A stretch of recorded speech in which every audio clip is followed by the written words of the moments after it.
We are very proud to have a lot of great presenters here, and the next one is not only good looking, but he's also a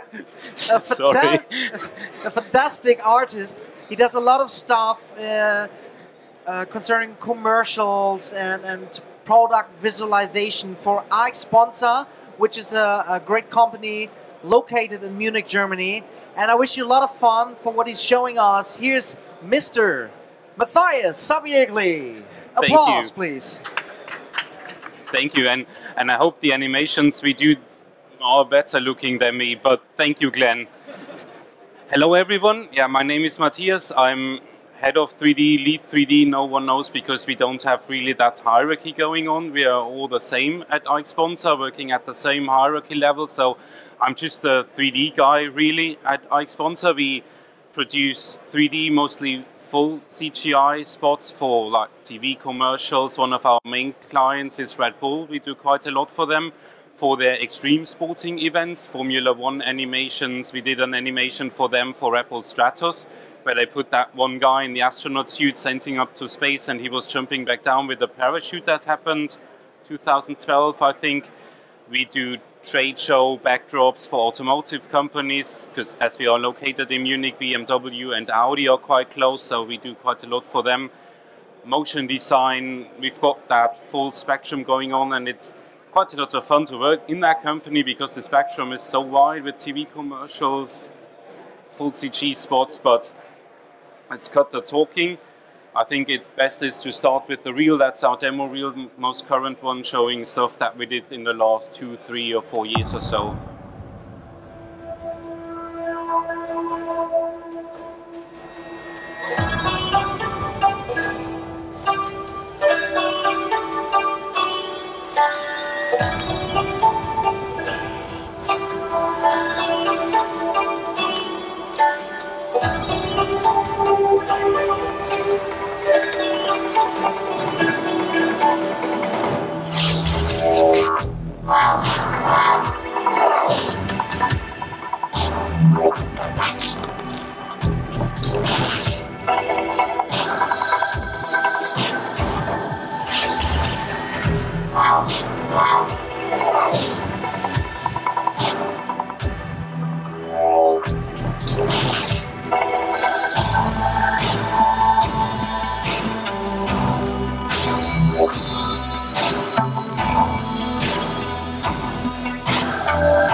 That is us.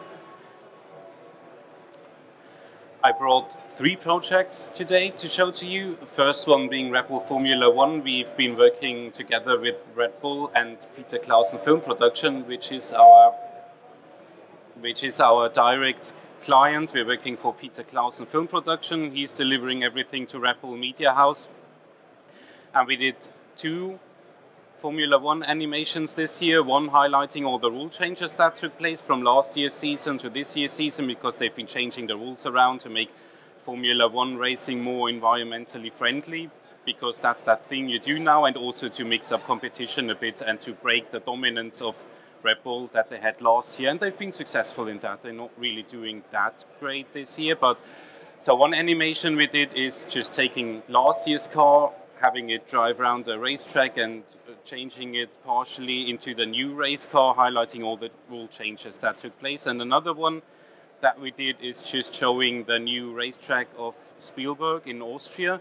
Red Bull was buying the racetrack, refurbishing it, bringing it up to current standards, and we did another one just showing what the racetrack is.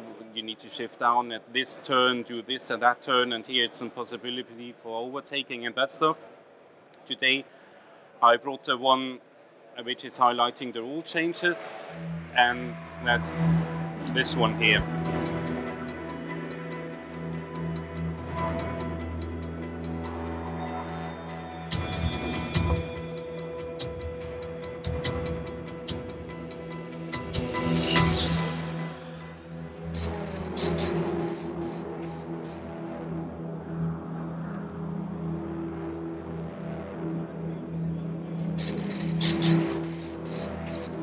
Hey, I'm Daniel Ricciardo. The guys at Infinity Red Bull Racing have entrusted me with all these beautiful, bespoke little works of art.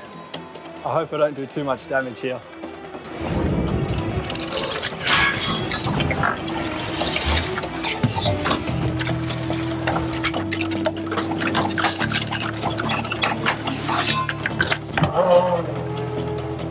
Feels good.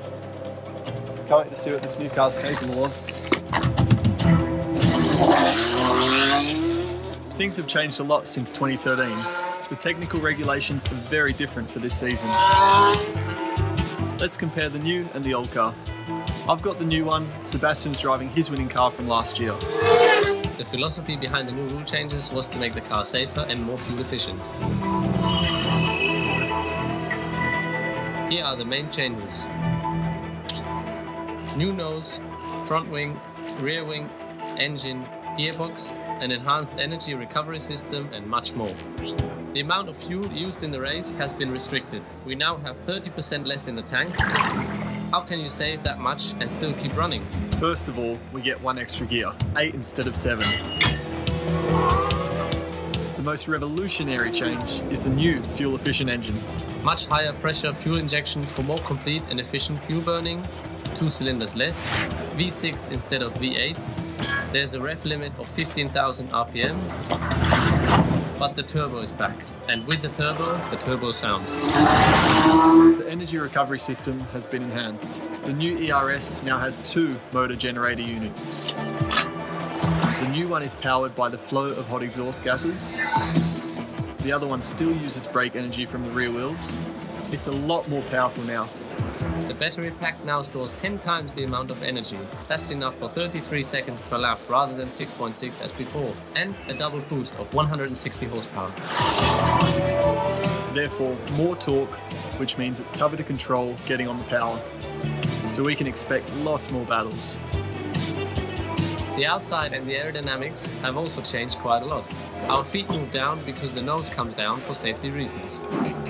The front wing is narrower, downforce is reduced significantly, the blown diffuser is gone, as well as the beam wing. The rear has to be supported. The main flap is flatter and opens up further. DRS attacks can now be more aggressive. The new power units have to last longer too. We used to have 8 engines for the entire season, now we only have 5 complete power units. Shall we give the first engine a tickle? Heck yeah!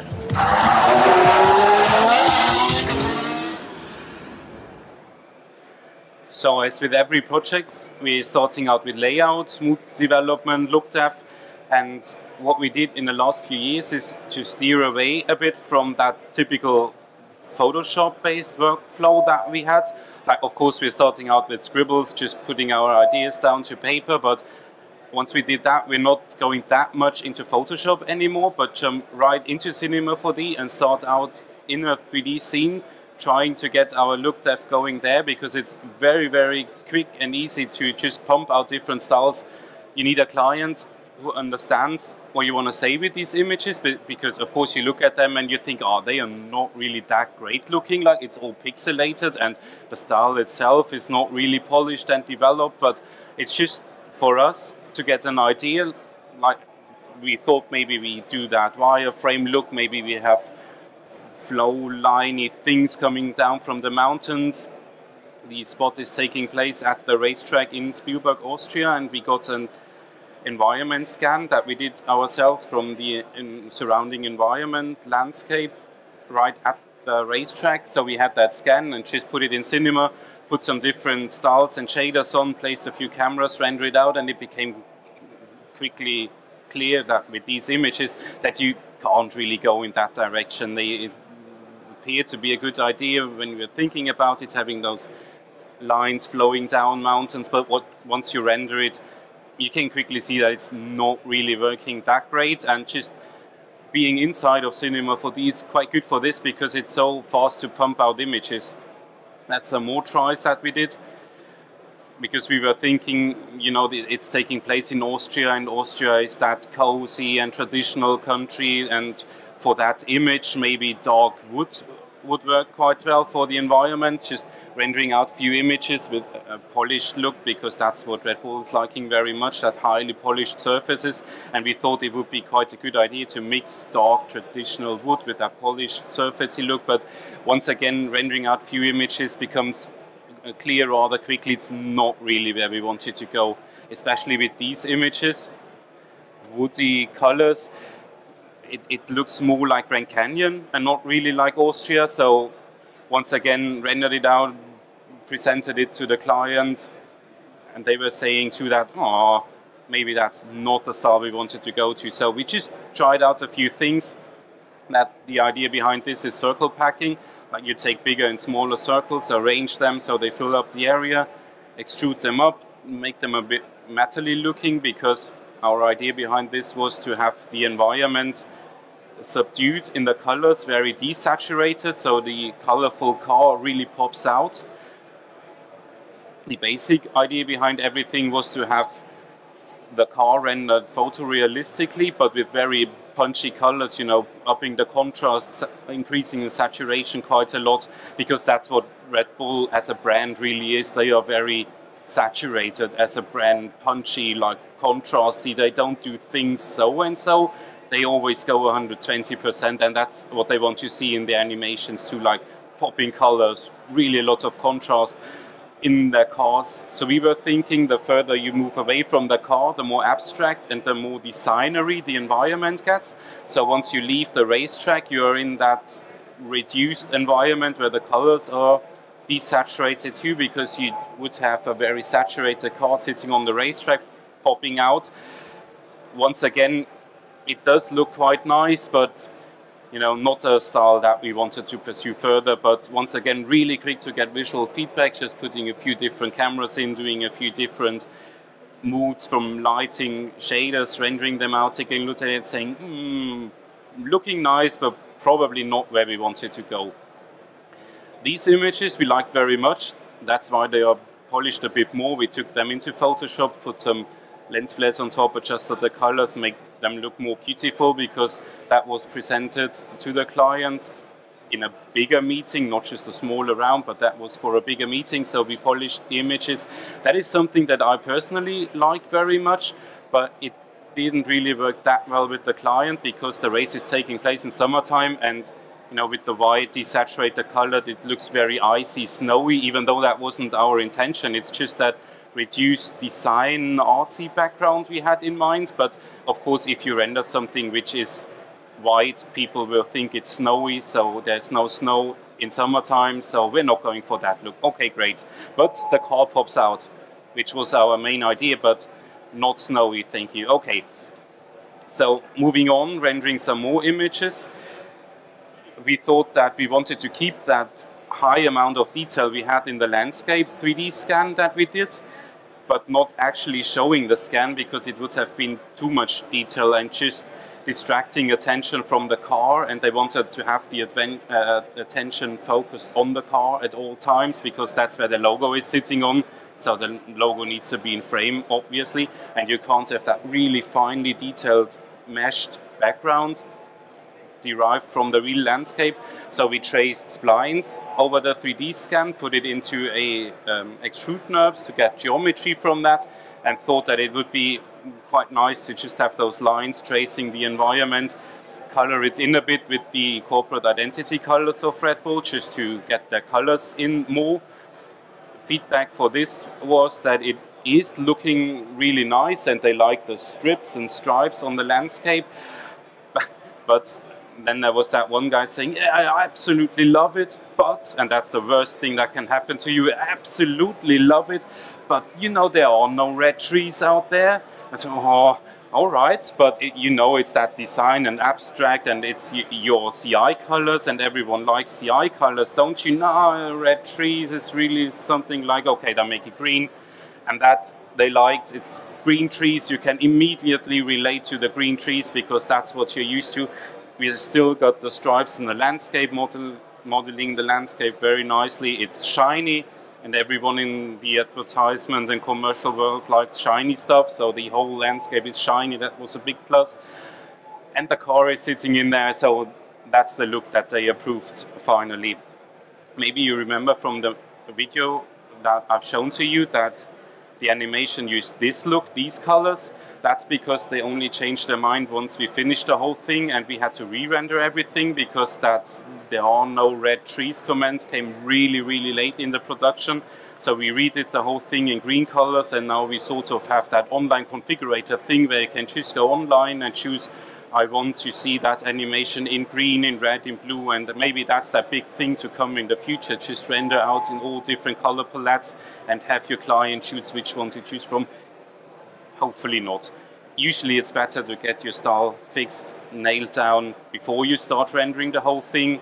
Sometimes it's not really working out that well, but re-rendering that whole thing doesn't really take that long because we've got that bigger render farm sitting in our office and you just put all the scenes onto the render farm again, have it render again. Luckily, the color distribution was all done with Python scripts, just remapping gradients that a user can plug into that Python script, and all the trees and geometry strips are automatically colored depending on that one gradient. So changing the color scheme of the background wasn't a big issue either, so it wasn't giving us that much problem redoing the whole film with a different colored background. Just recoloring and compositing wasn't really possible. Why? I'll show you later when we come to render how we render passes. Just some more examples where we didn't really go to Photoshop but went straight to 3D for doing pitch and layout renderings. This one here is a pitch that we did for redesigning the package of 13th Street, which is the horror channel of NBC. And we thought, when they came to us asking to pitch for it, that horror thing, that iconic thing to use would be a raven as the main character for all of the packaging material. And we built a proper 3D raven, geometry with fur on, completely rigged, which didn't really take that long, but longer than just taking pictures of a raven, photoshopping it together. But the advantage of doing it in real, proper 3D is that you have total control over what images you get. Like that thing up here, you can really go in, pose the raven, do that pose that you want, and you get the images and exactly the images that you want from it. And if you do that time and what you get from it balance thing, it didn't take that long. It's partially rigged with the character object, partially it's got a custom rig for the feathers. It's not really fit for animation because that wasn't asked for, they only wanted images. So we did a rig for the raven which only worked for posing it, not for animating. You couldn't animate that rig, but we didn't need to. We also sculpted the feet so we can do close-ups of them. Once again, I think that pitch was done in 4 or 5 days, including the modeling and shading of that raven. So it's really quick to jump right into 3D and don't try to fake as much in Photoshop as we used to, because just working in 3D got so quick and efficient in the last few years. Another example, a pitch for Al Jazeera, where we downloaded the globe from TurboSquid, put some nice shaders on. The lines are traced particles that are shooting out from Greece, I think, tracing lines behind it, rendering it in, that's all rendered in V-Ray with some Photoshop, post-production work on it, warm, cold, contrasty things going on, heavy DOF because that always looks nice. There's some lens flares in there which always help too. Once again, really, really quickly done. And the advantage is if you start doing your pitches and layouts in 3D, once it is approved and you've got the job, you already went a big step, and you can start from these shots and make them into the proper final package. So that's another advantage of starting out in 3D right at the beginning, and we found that very useful too. Another one, just showing different layouts of a flowery thing growing in golden material to the client. Heavier, not so heavy, more shiny, less shiny, with roses in between. That's another thing we rendered out rather quickly, and just it's that static thing. It doesn't animate yet, it's just built as a static asset, and we put different cameras, rendered different shots, change the lighting around a bit. So it's really quick to get very nice looking images out to present to your client at short time. That was a pitch that we did for Wiener Zucker, which is a company doing sugar products. They wanted to have the commercial playing in that huge world all made out of sugar. So we did sugary castles, cinnamon stick fences, and caramel rivers with nice and cute characters sculpted in cinema. Rendered again in V-Ray. That was done again in under a week, just pumping out the images, showing it to your client. Works way better than just drawing your idea down, because you are that one company who shows rendered images, and the pitch was against someone who's just drawing images, and so they were, you know, you put in that little bit of extra work, and it's really paying off at presentations for the client, because some 20 or 25 images or so were rendered in that very short amount of about a week or so, just by placing different cameras, changing the light around, pumping out images really quickly again. Last example, the Charming Bear. Modeling was really simple because you can't really see that much of the mesh. It's just that blobby thing with a face, basically. You throw on some hair, do a dynamic simulation, so it's falling down. There isn't even some manual work in the fur hair of the bear. It's just throw it on, do dynamic simulation, use the character object to rig it. Once again, very quick to build, and gives you the possibility to do lots of funny poses and having sit on the toilet and doing that thing, and it's all looking very pretty, and it's working really, really great in presentation. Then doesn't take that much time. Coming back to the Formula One spot, it's one of the few occasions where we use real-life footage. We are sort of known to be that full CGI company, and we try to push into incorporating real footage into our CGI work, which sometimes works, but you know, we've got that image that people come to us if they want full CGI stuff, so we don't get the chance very often. But with Formula One we did, because we filmed Daniel Ricciardo, the driver, and the car is assembling around him.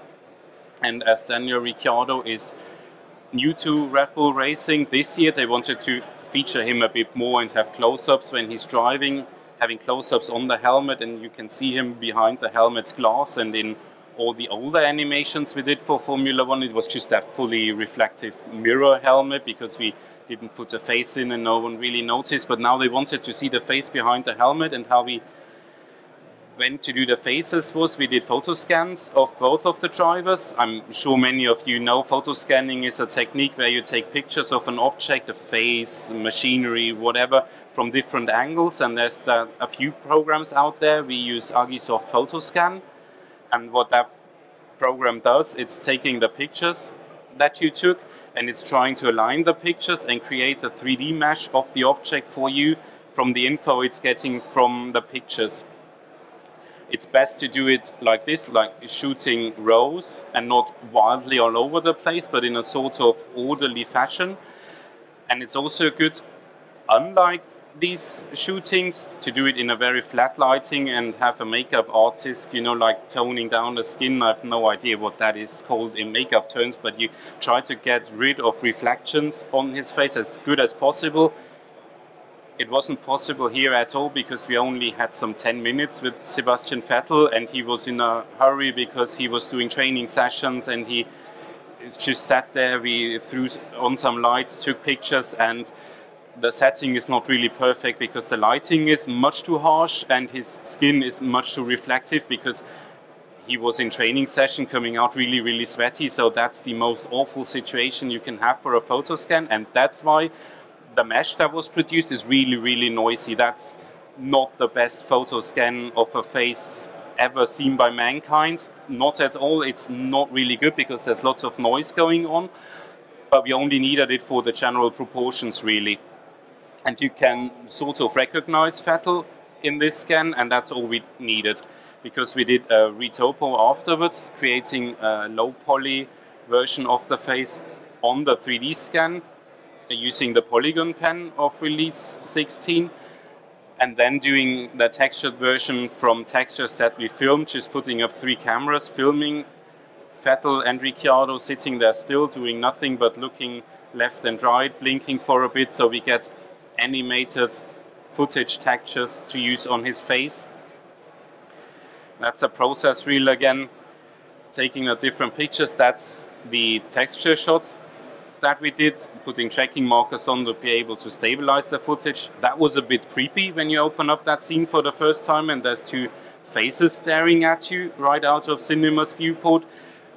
It's pretty great that it ran real time. There was hardly any drag in the editor when you hit play, because that was great for animating those close-up shots. You could actually see his eyes moving and see him blinking, and it was all real time in the editor, so that was great too.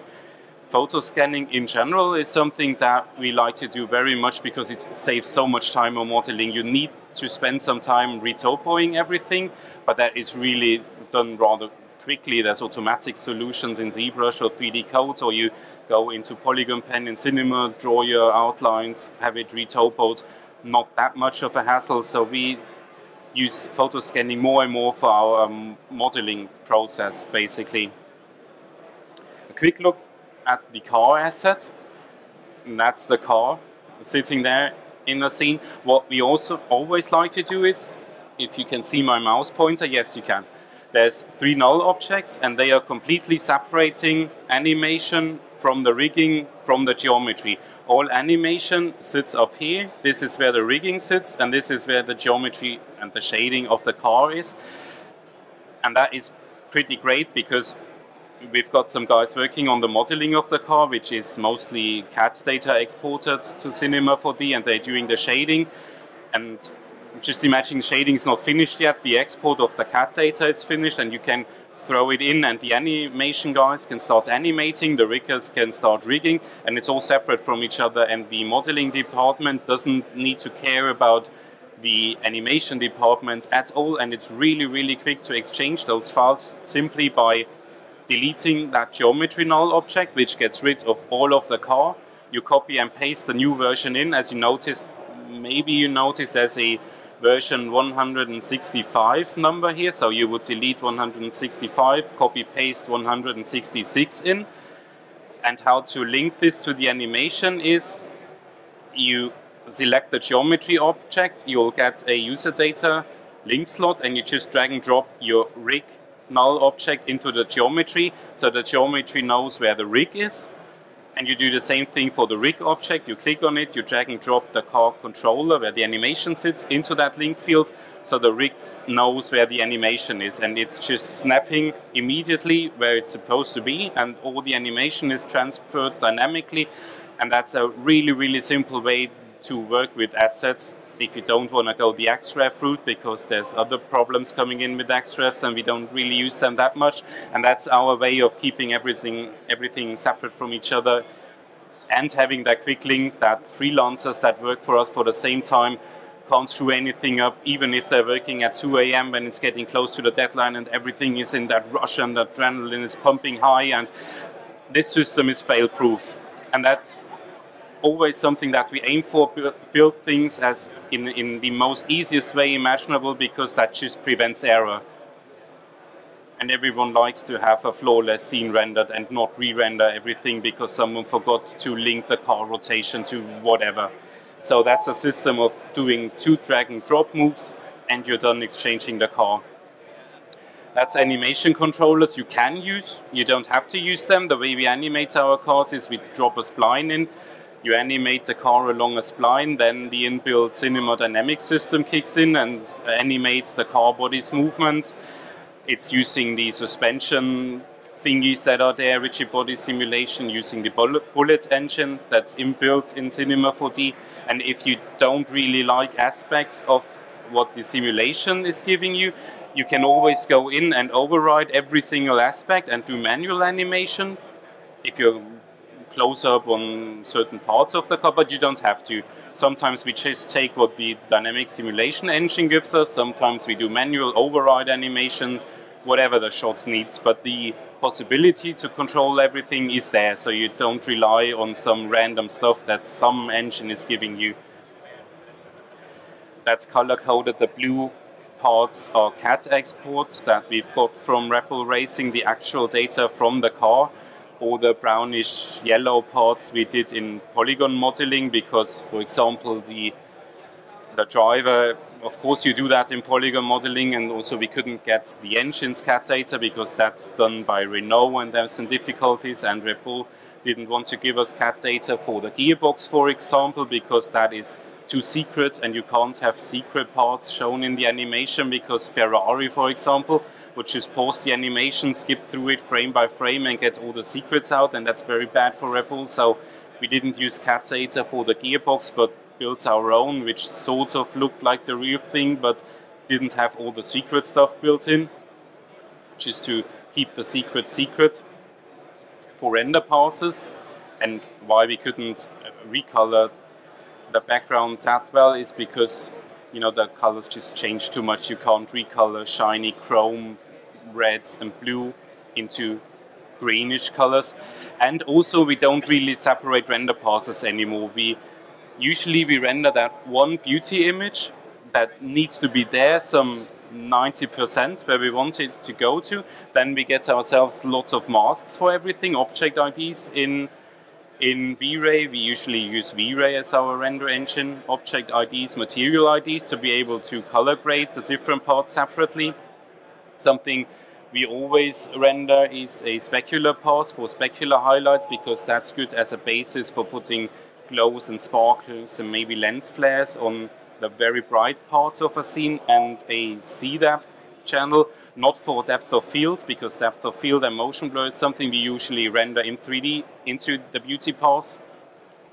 The C-depth channel is usually used for atmospheric haze, just to get that blue and desaturated thing going on into the distance. So mostly just doing a beauty pass, some other passes for color correction, but we don't really go the full multi-pass route anymore, because especially with this one where you have refractive surfaces, it doesn't really work that well either to comp behind refractions and reflections in depth of field, so it wouldn't be possible to separate that easily. And also for other projects, beauty pass, masks, specular, depth, C-depth, that's usually what we render. Next project is Dreadnought. Dreadnought is a game developed by Yager, a German studio. We did a trailer for it, which premiered at E3 this year, and that's the trailer. Rated teen.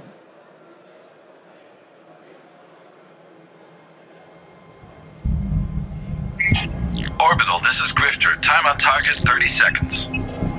Understood. Kappa defense grid is down. Grifter, you are clear to engage.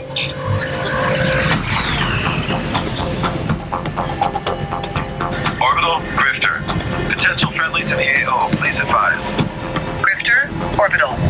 No friendlies in the area. Good hunting. Copy that. Alright, gents, you know the drill. 2 megaton tacticals. All systems go. Stay in wedge formation and don't stray past the burn line. Locking on target. On my mark. Contact. Break formation. Jump complete, Commander.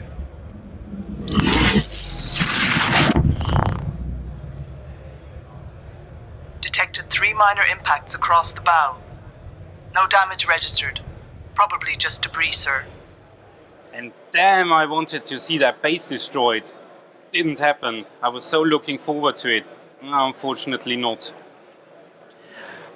we produced that trailer for Kai Tennemann and Philipp Lange, who were the directors on it. They did it for Yager, the studio who's producing it, and it was one of the projects where we were supplied with really, really detailed storyboards, which is always a great thing because you know what you're working on. It's locked down. The production time for this one was only 3 weeks, start to finish, so that was a very, very tough schedule, and the whole company was working on it, except myself. Now I'm standing here presenting that, but I'm not taking any credit for that, just saying because that Red Bull spot was produced at the same time, and we had other spots going on too, so someone needed to do all the rest. So I wasn't part of the Dreadnought team, everyone else was.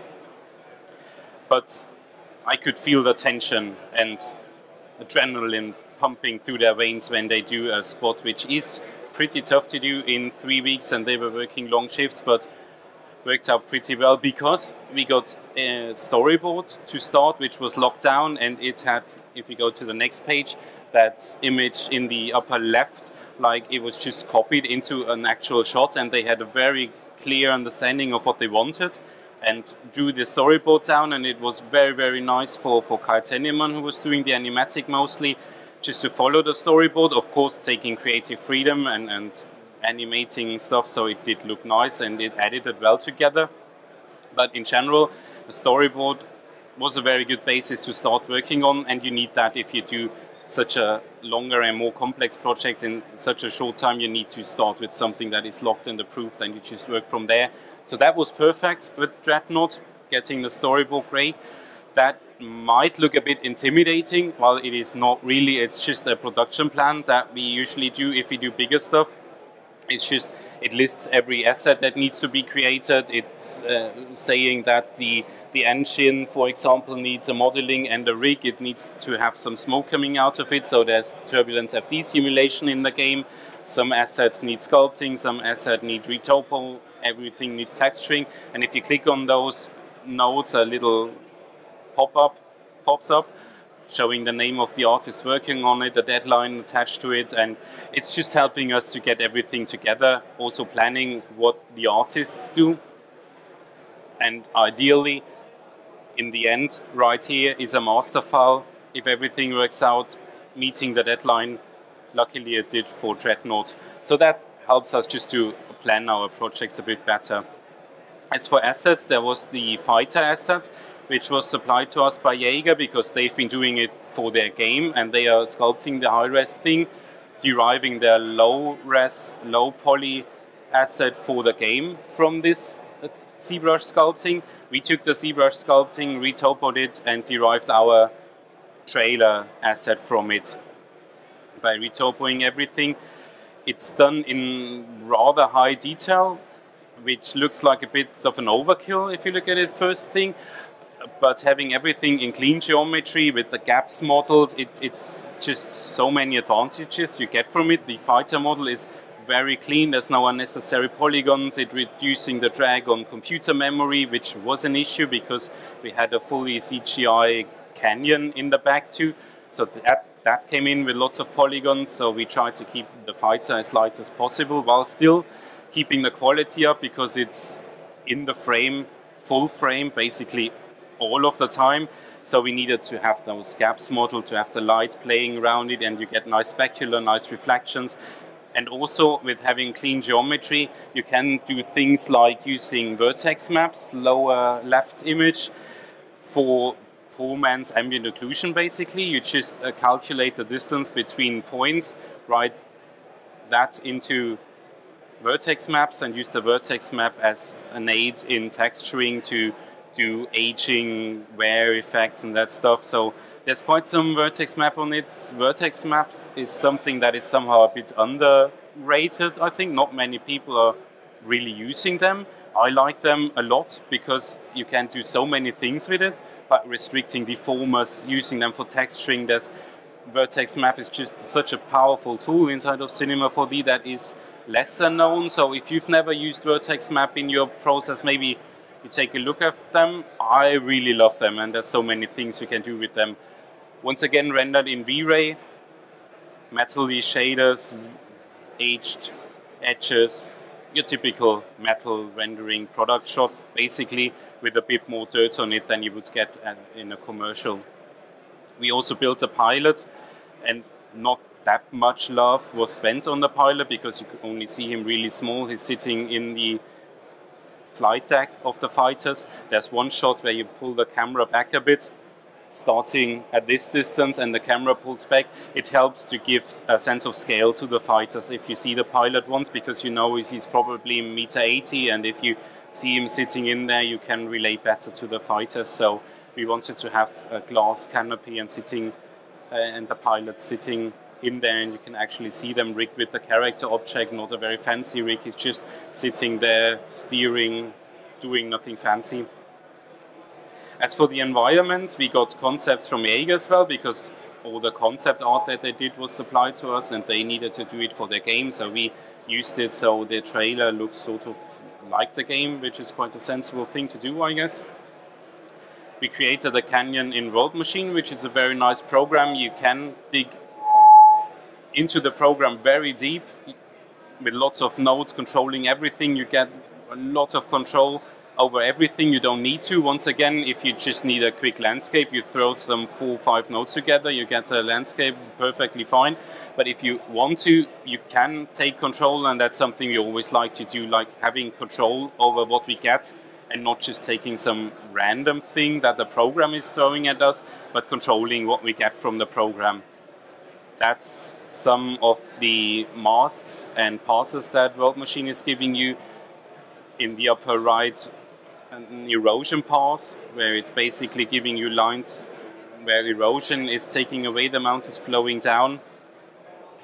Lower left is a slope pass, giving you a mask for the inclination of slope, so you can use that for texturing, like putting more dirt and grime on flatter parts and having steeper parts textured in a more rocky way, for example. So lots of masks to aid your shading process.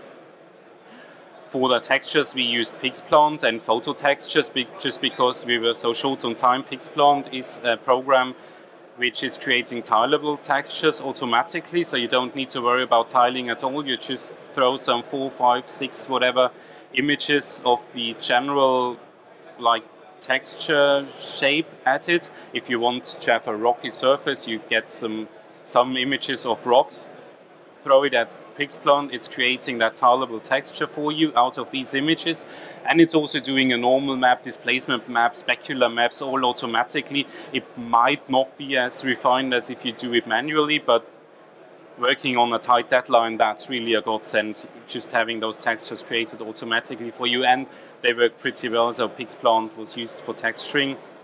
That is what we got out of World Machine. It's giving you tiles, because there's some square kilometers going on. You see down there, it's 4.5 times 4.5 kilometers, the scale in the lower left corner, so that's a landscape some, I don't know, 20 by 20 kilometers or so, and you can't have that huge square kilometer wide thing all in high res loaded into Cinema, because it's just killing your computer.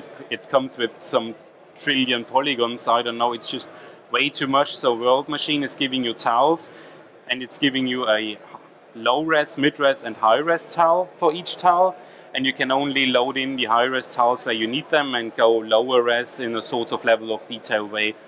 And to not do that automatically, exchanging the tiles for high res, low res, we did some Python scripting, which is not really that magical things going on. It's just taking a look at where is the camera and just loading in the high res tiles at the places where the camera is looking at for all of the shot, doing the mid res tiles a bit further out and doing the low res tiles for the background, and not loading in the tiles that you don't see at all. So it's just some automation to get the tiles running without spending too many man hours on it, but having it done by a script. That's the finished environment asset with some preliminary comping on it. There's no real color correction, no real atmospheric haze, just the rendering of the finished landscape. For the warp jump, that is how it looks in the game. We took that as sort of reference. We simulated everything in Turbulence FD and rendered it out one pass using Turbulence FD and their smoke shader. one pass using Krakatoa, comping those over each other, because by using turbulence as smoke shader, you get that really nice smoky look. Krakatoa is that particle pointy look, and compositing that together gives you a very, very nice combination of the two looks, which work pretty well for the warp jump, I guess. That's another pre-compositing of the warp jump that we wanted to do for client approval. The fun part of this project was the kaboom, of course, explosions. That's what everyone wants to do. When you start out with 3D, of course, you want to blow things up.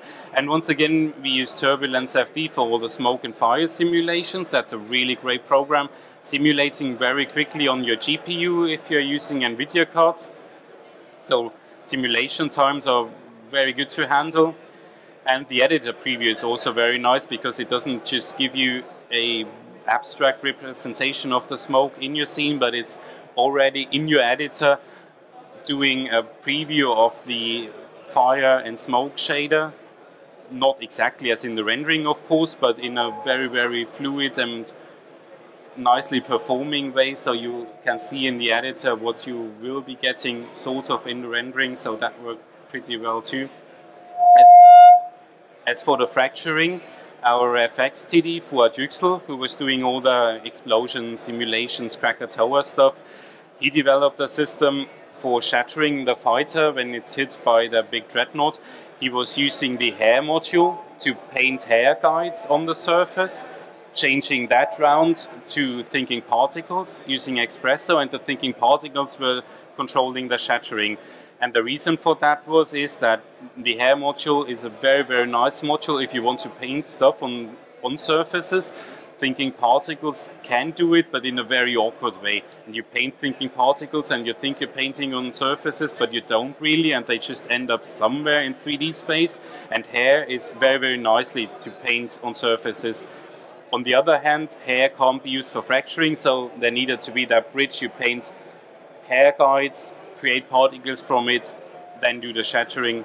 That worked very, very smoothly as a system to shatter the fighter exactly the way we wanted it. Some render passes of the explosion, and as for compositing, it's that typical compositing breakdown, really sky backdrop, the rendered landscape, some atmospheric haze going on, color correction, and then comes the Dreadnought. And that's the point where the environment artist went, but it was just that one frame, because earlier on in the shot you could see the background and it's not hidden completely. Color correction on the Dreadnought, more passes like shadow of the fighter, explosions, more explosions, debris, another fighter, light from the explosion on the fighter, and that's it. Not that many awesome things going on in compositing. It's just color correction, putting clothes on, the usual compositing you get when you have the ability to render out 3D passes. So there's no keying or anything going on in full CG spot. And very, very quickly, because I'm running a bit short on time, MTV Buzz is a show on MTV, and we did the whole package for it. It's doing all the social media buzz. Like MTV Buzz is showing all the trending topics that go on Twitter, Facebook, Instagram, wherever you go as a celebrity to show your accidental nipple slips. MTV will just take everything that's been going on the social media, doing that, I think, 30-minute show from it, and that's the packaging we did for it, the opener.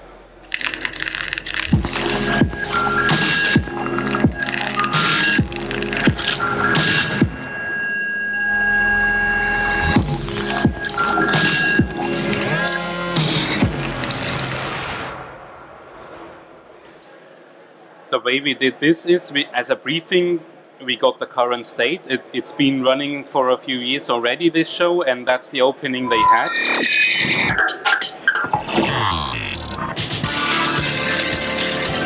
And they wanted to move away from this because playback, because it's that typical MTV thing where spikes are coming out, and even for MTV themselves, they want to move away a bit from, because it's that really, really well-known MTV style when you have spiky things flowing around. so they didn't like it that much anymore and wanted to do something new and fresh, which didn't have spikes flowing around. That's a PDF that we got, just explaining what MTV Buzz is and what they need: an opener, closer, corner bugs, slower thirds, all the typical stuff you do for packaging. And that's all the briefing that we got, which is the total opposite of Dreadnought, where we had that locked down storyboard and we worked from that. MTV, we basically didn't get much of a briefing at all, which is very nice too. I couldn't pick a favorite out of the two, getting something which is very locked down or getting not really that much info at all and have complete creative freedom, because both have their advantages. With MTV Buzz, we could just basically do what we wanted, as long as the client liked it, of course,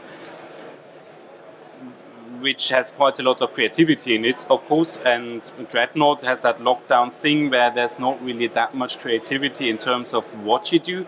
It's more doing that lockdown thing perfectly to the last finest detail, which is very nice too.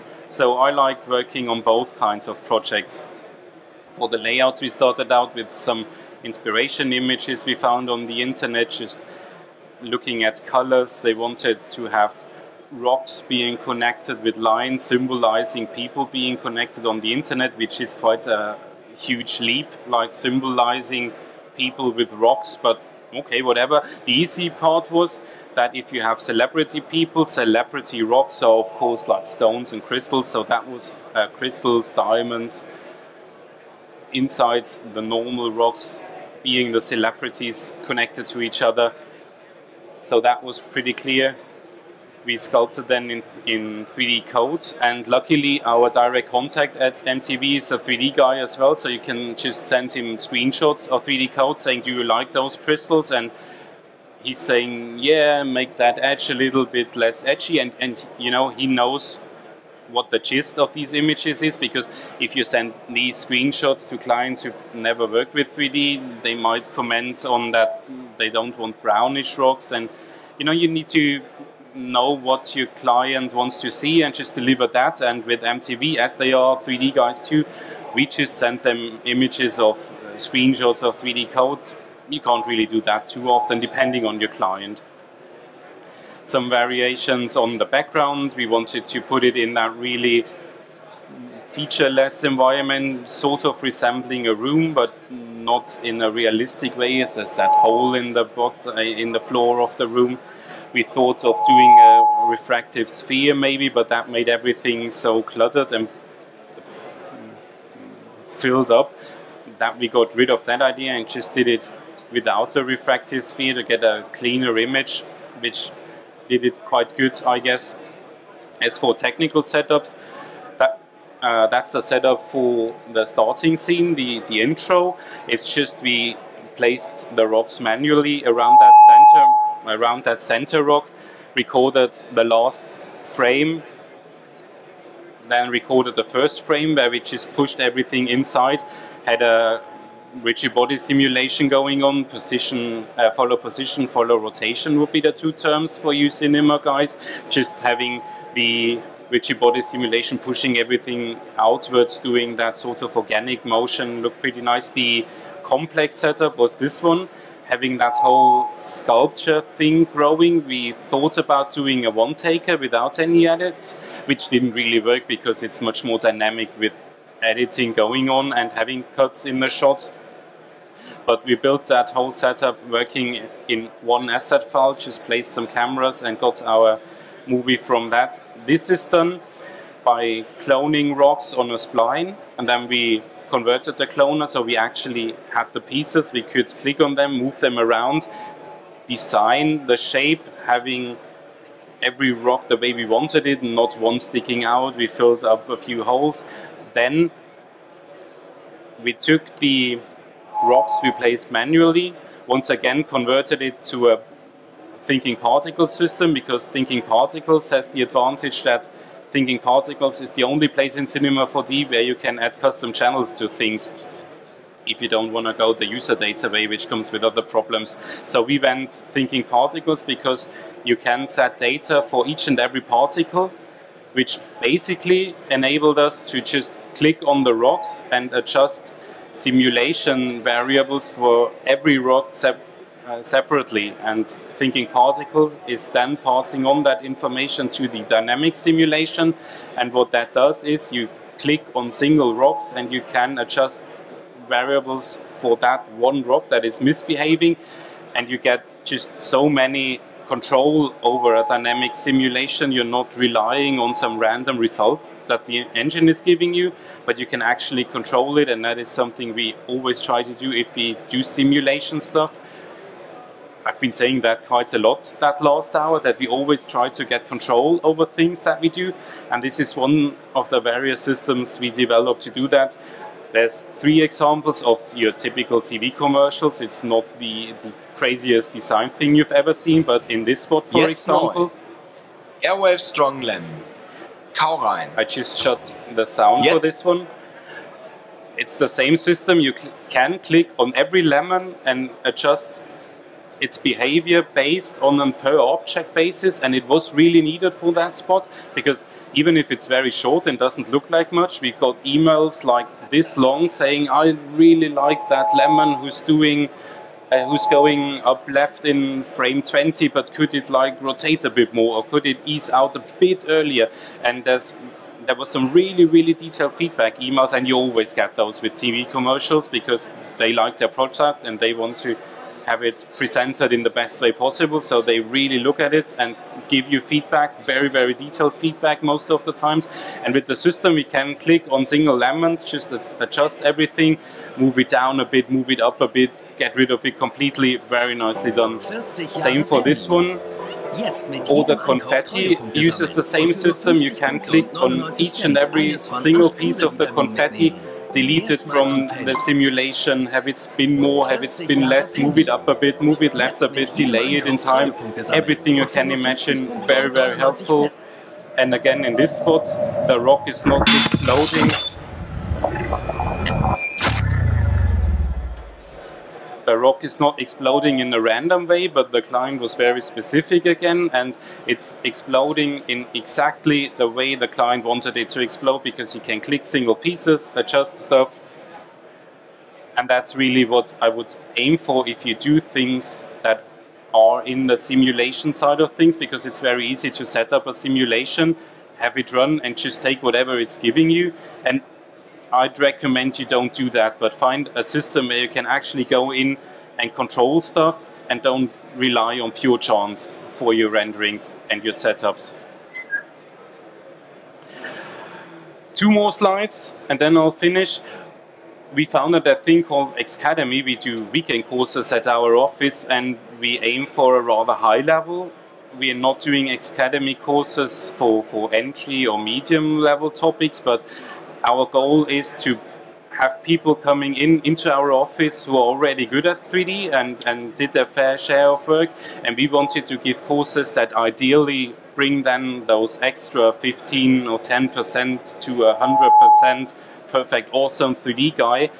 And that's what we try to do with Academy. It's taking place in our office in Munich, Germany, because we believe in that idea of having a sort of one-on-one training and actually answering questions on the site and not going online. And it's really intense. I did 1 course. There's V-Ray is on offer. We've got a visual effects course. That's the next one that is happening, doing turbulence FD, Krakatoa, shattering by our FX CD Fuad Yüksel.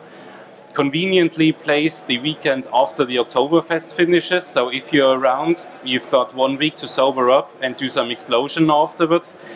We also got, that's not included in the screenshot, we've got a course for Octane. We're thinking about Python, Espresso, all those very specific tiny areas. 2 days of intense training, and hopefully that will improve everyone's skills. And I finished 1 V-Ray in production weekend. It was very intense for me as well, because the tempo is high and we're trying to get everything out that we know about V-Ray, visual effects, Octane and whatever. So maybe if you're interested spending that 1 weekend with us, you're more than welcome. Academy.com. And next slide is, I'll go back to it so you don't... Cheers, and back to the link so you can note it down. And I'm saying thank you for your interest. And there's one thing that the Maxon guys gave me. You just raise your hands and I'll throw t-shirts with Cinema 4D at you. XXXL. Next one is XXXL again. Maybe if you wash it really hotly, it will shrink. And the same size again. And that's it, sorry. Thanks again. Very happy you came to my presentation. Hope there was something in it for you, and I'll stick around if you have any questions. Thank you very much, and thank you, Internet.